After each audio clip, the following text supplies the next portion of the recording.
ওম শান্তি। আজকের মুরলির তারিখ 28শে মার্চ 2024, প্রাত মুরলি মধুবন। মিষ্টি বাচ্চারা, এ হলো কল্যাণকারী পুরুষোত্তম সঙ্গম যুগ। এই সময় পুরনো দুনিয়া বদলে গিয়ে নতুন দুনিয়া হয়। এই যুগকে তোমরা ভুলে যেও না। প্রশ্ন: বাবা ছোট বড় সকল বাচ্চাকেই নিজের তুল্য করার জন্য একটি মধুর শিক্ষা দেন, তা কি? উত্তর: মিষ্টি বাচ্চারা, এখন কোনো ভুল করো না। এখানে তোমরা এসেছো নর থেকে নারায়ণ হতে, অতএব দৈবী গুণ ধারণ করো। কাউকেই দুঃখ দিও না। ভুল করে তাই দুঃখও দেয়। বাবা কখনো বাচ্চাদের দুঃখ দেন না। তিনি তোমাদের ডাইরেকশন দেন। বাচ্চারা, একমাত্র আমাকেই স্মরণ করো। যোগী হও, তবেই বিকর্ম বিনাশ হয়ে যাবে। তোমরা খুব মিষ্টি স্বভাবের হয়ে যাবে। ধারণার জন্য মুখ্য সার। প্রথম পয়েন্ট: পবিত্র হতে হলে মহাবীর হতে হবে। স্মরণের যাত্রায় অন্তরের আবর্জনা দূর করতে হবে। নিজের শান্ত স্বধর্মে স্থিত হতে হবে।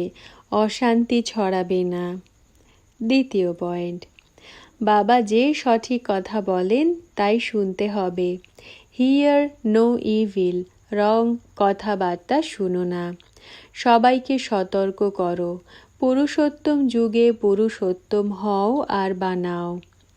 বরদান: আত্মিক শক্তির আধারে তনের শক্তির অনুভবকারী সদা সুস্থ ভব। ব্যাখ্যা: এই অলৌকিক জীবনে আত্মা আর প্রকৃতি দুটোরই সুস্থতা আবশ্যক। যখন আত্মা সুস্থ থাকে তখন তনের হিসাব নিকাশ বা তনের রোগ শূল থেকে কাঁটা হওয়ার কারণে স্বস্থিতির কারণে সুস্থ অনুভব করে। তার মুখের ওপর, চেহারার ওপর অসুস্থতাজনিত কোনো কষ্টের চিহ্ন থাকে না।